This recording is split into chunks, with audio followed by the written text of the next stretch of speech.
కాంగ్రెస్ పార్టీకి అట్లాగే ఎంఐఎంకి అండర్స్టాండింగ్ అవగాహన కుదిరిపోయింది. ఎప్పటికప్పుడు బీజేపీ బీ టీం ఎంఐఎం అని చెప్తూ ఓవైసీని అలాగా నెపం నేడుతూ వచ్చినటువంటి కాంగ్రెస్ పార్టీ ఇప్పుడు ఓవైసీతో ఒప్పందం కుదిరిపోయింది అంటున్నాడు ఫిరోజ్ ఖాన్. ఒకసారి అదేంటో విందాం. కానీ కాంగ్రెస్ మాత్రం అభ్యర్థిని ప్రకటించలేదు.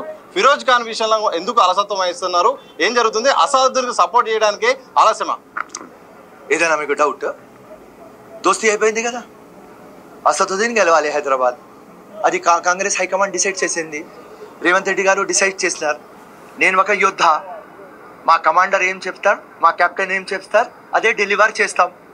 అది మా పర్సనల్ ఫైట్ అసదుద్దీన్తో ఉంటుంది ఎప్పుడు. కానీ పార్టీ చెప్పింది అసదుద్దీన్ గెలవాలి, మా ఫైట్ కంటిన్యూ చేస్తాం, అతనికి గెలిపిస్తాం. సో పార్టీ స్పష్టంగా చెప్పిందా? మీ పర్సనల్గా అయితే చెప్పండి. అంటే అక్బరుద్దీన్ ఓవైసీ, అసదుద్దీన్ ఓవైసీ వీళ్ళని బీజేపీ కోవర్టులుగా చెప్తూ చివరికి కాంగ్రెస్ పార్టీ అండగా ఉంటుందా అనేది తెలవాల్సి ఉంది.